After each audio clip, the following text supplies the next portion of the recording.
오늘 말씀에도 오늘 우리에게 주시는 메시지가 있는데 제목을 한번 따라 하실까요? 하나님의 두려우심을 아는 축복. 하나님에 대한 두려움, 그 두려움을 아는 축복. 오늘 성경 본문에는 하나님의 두려움을 안다 이런 말씀이 기록되어 있습니다.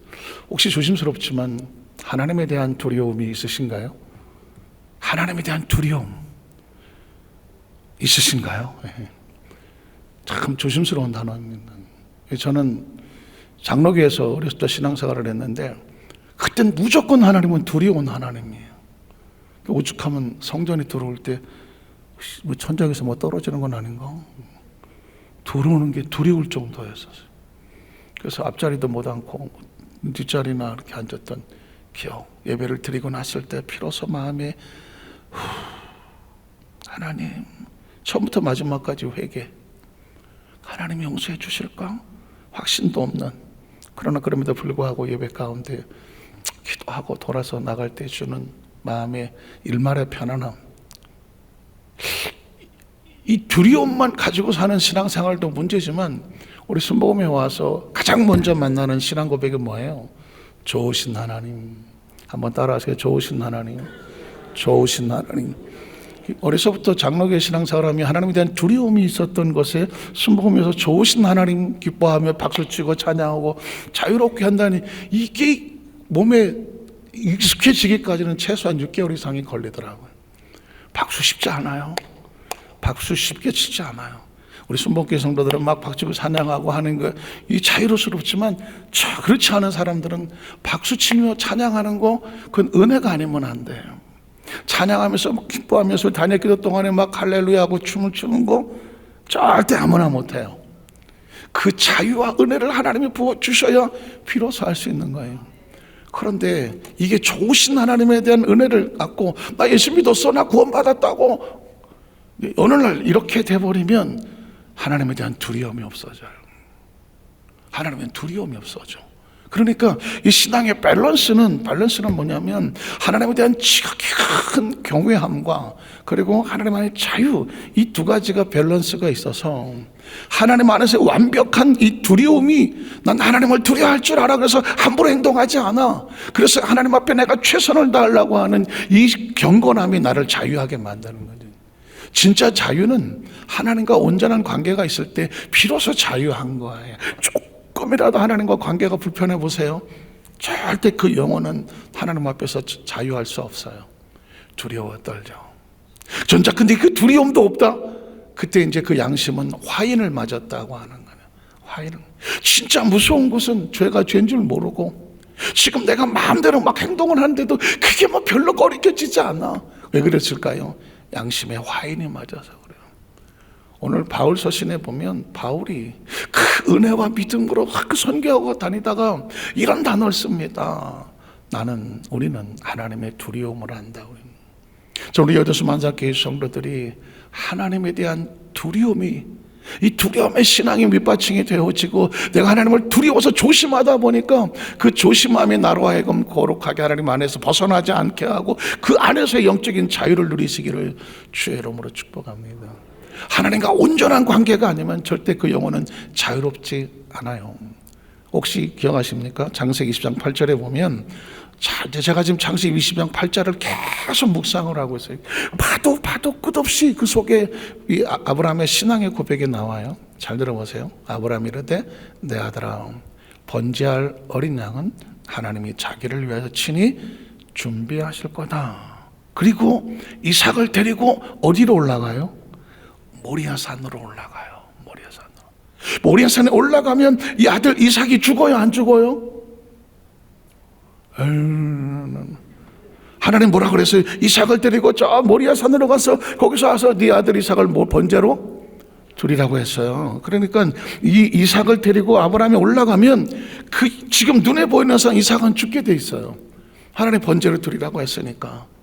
그러니까 아브라함은 이삭을 데리고 올라가야 되는데 올라가면 분명히 죽게 돼 있어요. 딴 사람 말한 것도 아니고 하나님이 명령이니까 죽여야 되는 거예요. 그런데 그 아들 이삭을 데리고 올라가요. 그러면 올라가는 건 둘 중에 하나예요. 중에 하나예요. 너 죽고 나 죽자. 하나님 원하시니까 너도 죽고 나도 죽자. 이거 아니면 하나님은 이삭을 절대 죽이지 않으신다. 하나님에 대한 이 절대 신뢰가 있으면 말씀하는 것처럼 아들아 걱정하지 마라. 번제할 어린 양은 하나님이 준비하실 거야. 눈에 안 보이고 귀에 안 들어 손에 잡히지 않아요. 올라가 보지도 않았어요. 미리 올라가 본 적도 없어요. 미리 가본 게 답사한 게 아니에요. 그런데도 아브라함이 그렇게 할 수밖에 없는 이유는 단 하나. 아들아 걱정하지 마라. 하나님 자기 친히 준비하신다. 너는 안 죽는다. 야, 하나님에 대한 이 절대 신뢰가 있기 때문에 아들아 걱정하지 마. 넌 죽지 않아. 이삭이 죽지 않아. 왜 죽지 말할까요? 이삭은 왜 안 죽을까요? 이삭엔 뭐가 있을까요? 하나님의 약속이 있습니다. 하나님 약속하신 약속이 있고요, 미래가 있고요, 비전이 있고요, 꿈이 있어요. 하나님의 계획이 있는 거예요. 이삭은 사람이 아니에요. 아브라함의 자식으로 이삭이라고 보이지만 이삭은 눈에 보이는 사람이지만 그 속에 하나님의 계획이 있어요. 하나님의 꿈이 있고요, 하나님의 미래가 있고요, 하나님의 작품이 있고 그 세계가 이삭을 통해서 펼쳐져야 돼요. 그래서 이삭을 그냥 한 20살의 청년으로 보면 안 되고 그곳에 하나님의 계획이 있다는 것을 알아야 돼요. 그게 하나님의 계획이 있다는 걸 알게 되면 하나님은 자기 계획을 무너뜨리지 않는다. 이게 신뢰가 되니까 기꺼이 이삭을 데리고 모리아산으로 올라갈 수 있는 거죠. 이해가 되셨어요? 그러니까 하나님의 계획에 대한 소중함을 가지고 올라가는 거예요. 예수님을 구주로 믿으시면 아멘 하시기 바랍니다. 예수를 구주로 믿으면 우리는 이삭과 같은 존재가 되는 거예요. 왜? 예수님은 하나님의 계획이거든요. 그러니까 예수를 믿고 우리가 하나님의 자녀가 되면 아시는 말씀도 영접하는 자 곧 그를 믿는 자들에게는 하나님의 자녀에 대한 권세를 줬으면 우리가 하나님의 자녀가 되죠. 아브라함의 자녀가 이삭이었던 것처럼. 그러나 이삭은 아브라함의 자녀보다 하나님의 자녀죠. 계획과 꿈이에요. 우리가 예수를 믿으면 우리 안에 하나님의 계획이 있는 거예요. 우리를 이 땅에 보낼 때도 계획이 있는데 예수가 하나님의 자녀를 만들었다면 다른 사람들은 보지 못하지만 하나님이 보시는 뭐가 있다? 계획과 꿈이 있습니다. 한번 따라 하실까요? 하나님은 나에게 남이 알지 못하는 계획과 꿈과 미래와 비전을 가지고 계신다. 이걸 가지고 있으면 내 마음에 확신이 돼야 세상에 연단이 다가오고 어려움이 다가오고 사방에 우겨쌈을 당하고 때로 오해를 받고 손가락질을 당하고 하더라도 절대로 넘어지지 않는, 쓰러지지 않는, 비틀거리지 않는, 시험에 들지 않는, 낙심하지 않는, 삐지지 않는, 무너지지 않는. 요셉이 그랬잖아요. 요셉이 겉으로 볼 때는 팔리고 끌려 들어가고 남의 집살이 하고 억울하게 성폭행범으로 몰리고 감옥에 밀려 들어가고 거기서 피투성이로 3년을 꼬꼬라치고 겉으로 볼 때는 도대체 이 사람 인생이 어떻게 되는 거예요? 무려 13년을 그렇게 지났는데요. 그런데 우리는 알죠. 그 안에 하나님이 그와 함께 하심으로 말미암아 그의 범사의 복을 받게 하시고 하는 일마다 형통하게 하시고 그 배후에 하나님이 있음을 알게 하셨더라. 요셉이 누군데? 하나님의 꿈이잖아요. 요셉은 하나님의 계획이라니까요. 하나님의 비전이라니까. 우리는 겉으로 볼 때는 사람으로 보이지만 기억하셔야 돼요. 한 사람 한 사람에게는 하나님의 꿈이 있어요. 하나님의 계획이 있고요, 하나님의 비전이 있는 거예요. 그래서 사람은 나이로 보면 안 되고요, 외모로 보면 안 되고요, 남녀노소 어떤 걸로 봐서는 절대로 안 돼요. 그 속에 하나님 어떤 계획을 가지고 있는지 아무도 몰라요. 심지어 아브라함은 자기 아들이지만 이삭에게 대해서 내 아들 이삭이라고 생각했을 때는 이걸 내가 어떻게 죽여? 그런데 이삭이 하나님의 꿈이요, 하나님의 계획이라고 생각을 하니까 하나님은 자기 백성, 자기 계획, 꿈을 하나님 무너뜨리겠어? 하나님 원하는 것은 내 마음이다. 하나님 믿고 신뢰하는 내 마음. 전 우리 여덟 만사께서 우리 이제 예배 참석한 성도들 마음속에 눈에 보이는 것이 아닌, 귀에 들리는 것이 아닌, 내 생각과 계산이 아닌, 내 감정과 기분이 아닌 지금 나를 통해서 일하길 원하시는 하나님의 계획에 붙잡히게 되시기를, 하나님의 계획에 붙잡히게 되시고 그 계획에 끌려가서 마침내 그 계획의 결과를 이루시는 축복의 통로가 되기를 주의 이름으로 축복합니다. 왜냐하면 창세기 20장 12절에 보면 하나님 이렇게 말씀하셨거든요. 사자가 이르시되 그 아이에게 내 손을 대지 말라, 그에게 아무 일도 하지 말라. 내가 내 아들 내 독자까지 내게 아끼지 아니하였으니 저 유명한 내가 하나님 뭐 하는 줄 알았어요? 경외죠. 경외가 무슨 뜻이에요? 한문 그대로 하면 경은 최상의 리스펙트예요. 존경이에요. 근데 왜라는 단어가 이게 만만한 단어가 아니에요. 왜가 무슨 단어예요? 두렵다는 거예요. 경외한다는 얘기는 최상의 리스펙트, 너무너무 소중해서 그 존재 자체가 두려운 거예요. 너무 귀하고 너무 값비싸고 너무 소중하면 이게 손대기도 아깝잖아요. 어떻게 갈 줄을 모르잖아요. 경외함이란 하나님에 대한 최상의 가치를 돌려드리는 거거든요. 야, 네가 나를 철저하게 신뢰하고 의지하는구나. 그러니까 이제 하나님께서 아브라함에게 마음껏 뭘 내려줘도 아깝지가 않은 거죠.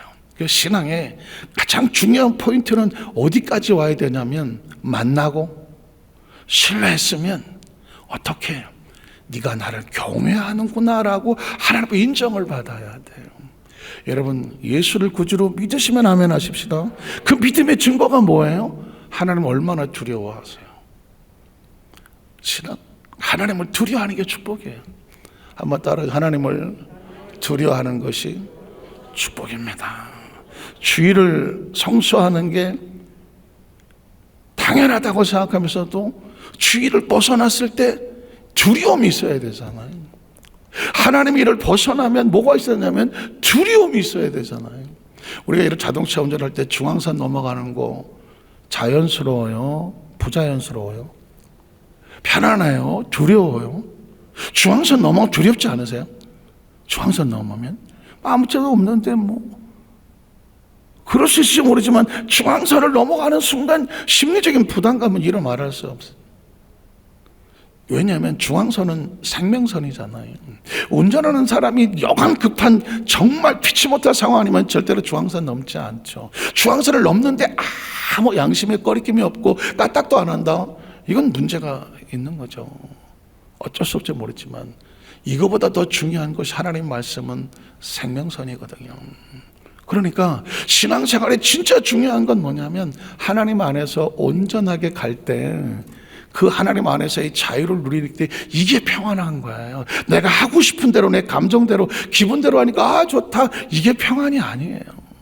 하나님 말씀 안에서 그 말씀이 나를 지배하고 통제하고 다스려서 갈 때 그게 평안함이에요. 오늘 하나님께서 아브라함에게 가장 평안한 것은 겉으로 볼 때는 아들 이삭을 데리고 모래에서 올라가는 거, 겉으로 볼 때는 불안하고 초조해요. 불안하고 초조하지, 어떻게 될지 모르는데. 그러나 그 영혼은 가장 평안하죠. 왜? 하나님 말씀대로 순종하고 가니까. 하나님 이렇게 말해요. 네가 나를 경외하는구나. 그래서 어떻게? 그 다음에 뭐 어떻게 하시겠어요? 아시는 것처럼 하늘을 열고 여태까지 했던 모든 것을 내가 너에게 주겠다라고 말하는 거죠. 자, 우리가 뭘 두려워야 될까요? 우리 첫 번째로 보면 육신을 벗고 하나님 나라에 대한 준비가 있는지 대한 두려움이 있어야 돼요. 자, 고린도서 5장 1절에 7절에 보면 고린도 후서 5장이에요. 1절에 만일 땅에 있는 우리 장막집이 무너지면, 아까 제가 말씀드렸습니다. 장막집은 무너지게 되어 있어요. 한번 따라 하실게요. 장막집은 무너지게 되어 있다. 그 마지막 무너진 걸 더 이상 손댈 수 없을 때 호스피스라고 하는 호스병동으로 다 들어가는 것은 아니지만 원하는 사람들, 또 심사에 맞는 사람들이 호스병동에 들어가게 되죠. 그런데 중요한 건 뭐냐면 무너지게 되더라도 크리스찬들은 뭘 준비해야 되냐면 하나님께서 지으신 집이 있습니다. 아까 제가 말씀드리기를 수원성하고 시온성은 다르다. 예를 들면 우리 장막집이 만약에 장막다 육신을 말한다면 그건 수원성이다, 육신의 성이다. 그러나 하나님께서 지으신 집은 시온성이다. 시온성. 하나님께서 예비하신 천국에 있는 집은, 이건 손으로 지은 것이 아니다. 어디에 있는 집이다? 하늘에 있는 영원한 집이죠. 크리스찬의 진짜 신앙의 고백은 하늘에 있는 영원한 집을 믿느냐 안 믿느냐. 많은 사람들이 예수를 믿지만 예수를 믿는 목적이 이 땅일 수가 있어요. 예수를 믿는 목적이 이 땅이라고 하면 이건 신앙생활의 10분의 1도 모르는 거죠. 진짜 신앙생활의 가장 중요한 건 인식하고 살아야 될 게 뭐냐면 하늘에 있는 영원한 집입니다. 하늘에 있는 영원한 집.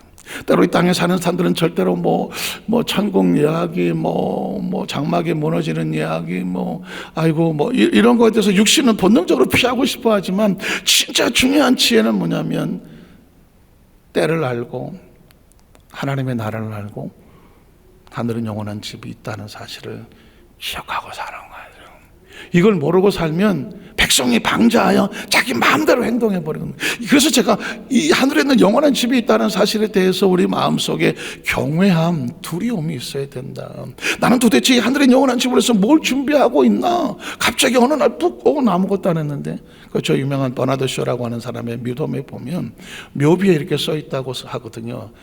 워낙 셰익스피어 다음으로 유명하다고 할 정도로 유명한 극작가인데, 그 묘지에 가면 이렇게 써 있다고 하는 거예요.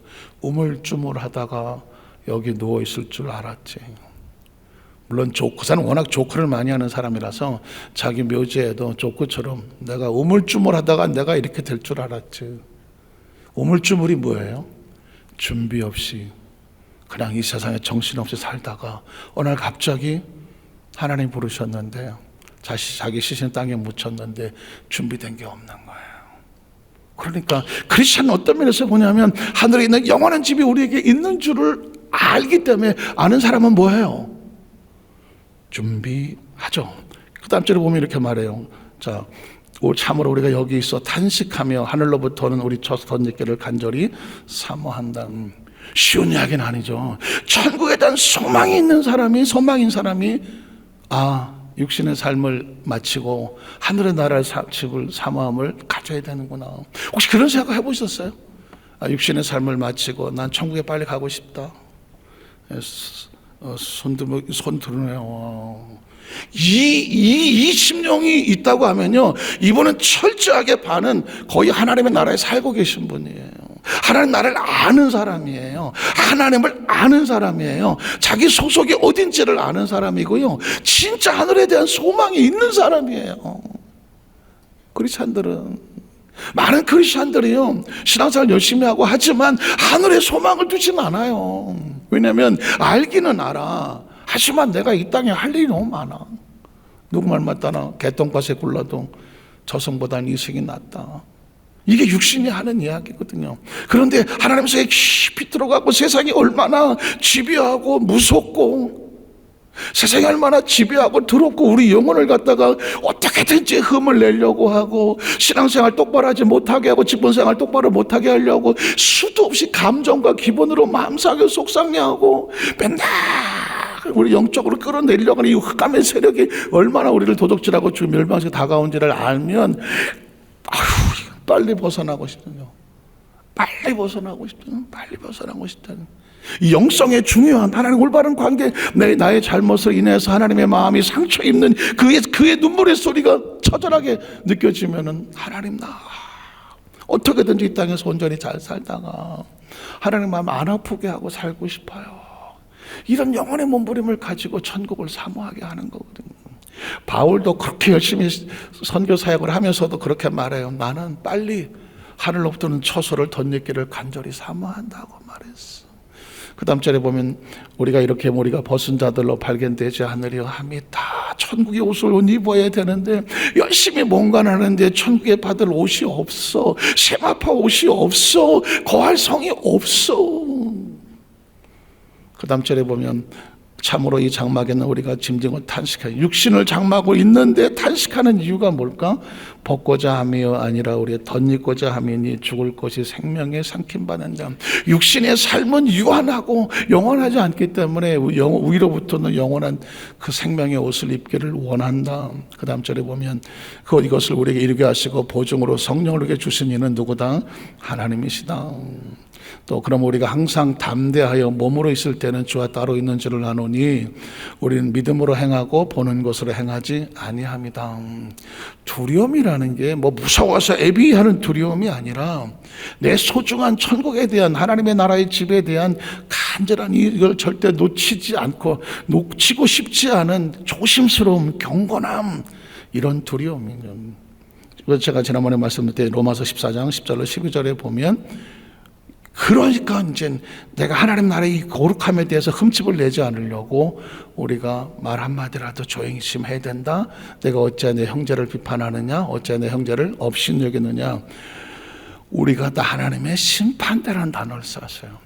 이 로마서만 있는 게 아니에요. 조금 이따 보면요, 바울의 말 중에서도 바울이 이렇게 말해요. 심판대는 우리가 다 하나님의 심판대 앞에 서리라. 도대체 거기서 뭘 하는데?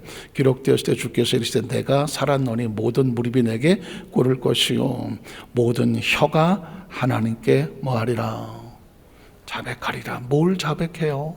이 땅에 살면서 네가 어떤 말을 어떻게 하고 하면서 하나님의 나라에 네가 합당한 말을 했는지, 아니면 형제를 업신여기고 비판하며 하나님 나라에 대해서 대적하며 민수기 13장 14장 하나님 멸시했는지, 원망하고 불평하면서 어떤 하나님의 아픔에 상처가 됐는지 어떻게 한다고요? 하나님께 다 혀가 뭐 한다고? 자백하는 거예요. 그러니까 크리스천은 평생 싸워야 될 게 뭐냐면 혀가 내 마음대로 놀지 못하도록, 말하고 싶은 대로, 감정 느끼는 대로 그냥 자유롭게 지멋대로 놀지 않도록 혀에 재갈을 물리라. 그 다음 절에 보면 그래서 이러므로 우리 각 사람이 자기 일을 하나님께 뭐 하리라? 짓고 한다는 거죠. 그래서 제가 성경에 가만히 보면 은혜 받은 사람이 은혜를 알수록 마치 신부 단장하던 것처럼 결혼식 때 하얀 드레스 입으시잖아요. 하얀 드레스 입고 함부로 다녀요? 함부로 못 다니잖아요. 크리스천들은 하얀 신부 옷을 입은 사람과 같아. 그래서 말 한마디 행동 하나에서도 흠집이 나지 않도록 조심. 그래서 그리스도의 신부라고 말하는 것처럼 보입니다. 두 번째로 그리스도의 심판대 앞에 설 준비가. 자, 아까 말씀드렸지만 심판대라는 단어가 나왔어요. 오늘 성경에도 보면 고린도서 5장 8절에 10절에 보니까 또 심판대라는 단어가 나와요. 우리가 담대히 원하는 바는 차라리 몸을 떠나 주와 함께 있는 그것이라. 그런즉 우리는 몸으로 있든지 떠나든지 주를 뭐하는 자가 되자. 기쁘시게 하는 자. 그러니까 행동이 됐던 말이 됐던 우리의 삶 자체가 하나님을 기쁘시게 하는. 어떻게 생각하세요? 내가 존재하는 목적은 누구를 기쁘시게 하는? 혹시 그런 거룩한 소망을 가져보세요. 하나님, 내가 살면서 누구를 기쁘시게 할까? 하나님을 기쁘시게 하는 삶이 되게 도와주십시오. 특히 내 말이, 내 입술의 말이 하나님 앞에 섰을 때 그 입술의 말이 하나님 앞에 혀가 다 자백한다고 말했고 하나님 앞에 직고한다고 말했는데, 이 혀가 하나님을 어떻게 해야 되겠어요? 기쁘시게 해야 되잖아요. 이 백성은 내가 나를 위해서 지었나니 곧 나의 찬송을 부르게 하려니라고 그랬잖아요. 그러니까 이 말씀들이 있는 목적은 아직 우리에게 네가 어떻게 살아야 되는지 알아? 우리의 삶의 목적은 내가 하나님의 주님의 기쁨이 되게 하여 주시옵소서. 이게 목적이 있었고 이 뇌에 회로를 집어넣었고, 기도는 우리 마음에 계속 하나님 내가 주의 기쁨이 되기를 원합니다, 기쁘시게 되기를 원합니다 하고 할 때 생각의 회로가 내비게이션 접해야 삶이 따라가는 거잖아요. 그 다음 절에 보면 그래서 우리가 반드시 그리스도의 뭐 앞에, 아까 로마서 14장에도 있었어요. 고린도서 10장에도 이렇게 말, 우리가 반드시 그리스도의 뭐 앞에 선다? 심판대 앞에 나타나게 되어 각각 선악간에 그 몸으로 행한 것을 따라 받으려 함이라는. 여기서 가장 충격적인 충돌이 되죠. 주 예수를 믿으라 그럼 너와 내 집이 구원을 받는다. 믿음으로 구원을 받는데 너희가 심판대 앞에서 각각 선악간에 그 몸으로 행한 것을 따라서 뭘 받으겠어요? 선으로 행한 것은 선에 대한 결과가 있겠고, 악으로 행한 것은 악에 대한 결과가 있어요. 그러니까 크리스찬은 예수 믿고 끝이 아니라는 사실이에요. 예수 믿고 나면 그때부터 시작이에요. 하나님 나라 가는 동안. 예수 믿는다는 단어는 영어로 말하면 ing예요. 현재 진행형이야. 나 옛날에 예수 믿었죠가 아니에요. 믿음은 과거가 아니에요. 믿음은 진행형이에요. 한번 따라서, 믿음은 과거가 아니라 현재 진행형입니다. 당신 예수를 믿습니까? 이건 언제 끝나냐면 이 땅의 삶을 마치고 하는 날에 섰을 때, 그때 믿음의 진행형이 끝나는 거예요. 왜냐하면 보세요, 하나님 앞에 섰을 때 그 몸으로 행한 것을 따라 받으려 합니다. 불교와 천주교와 기독교가 다른 게 뭐냐면, 불교는 제가 지난 말씀드렸지만 49제를 드린다고 말했잖아요. 49제가 뭐예요? 사람이 죽으면 저승사자가 데려가서 염라대왕 앞으로 끌고 가서 거기다 놓고 48일을 갔다가 그동안 네가 뭐 했냐 다 48일 동안 조사를 해. 49일째 결판을 내는 거예요. 그래서 그 자기 부모가 돌아가셨다 예를 들면, 그러면 남은 자식들이, 친척들이 49제를 드리잖아. 그 절에 가서 49제를 드려. 왜 하필이면 49제냐? 48일 동안 조사하고 49일 날 심판받는 날이야. 그 48일 때 심판을 받아서 지옥을 가든지 극락을 가든지 뭐 어쩌고 저쩌고 해. 그때 그 49제 때 그 지옥을 안 가고 극락으로 가고 뭐 좋은 데 가는 걸 명복이라고 말해.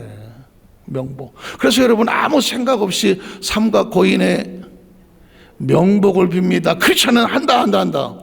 절대 명복 빈다는 소리야. 명복 뭐냐? 49제 조승사자 앞에서 심판받을 때 그때 어떻게 좀 잘 되기를 바란다. 이게 명복이에요.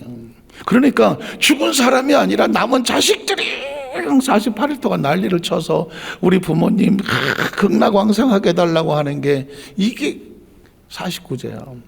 천주교는 연옥이라는 게 있어요. 연옥.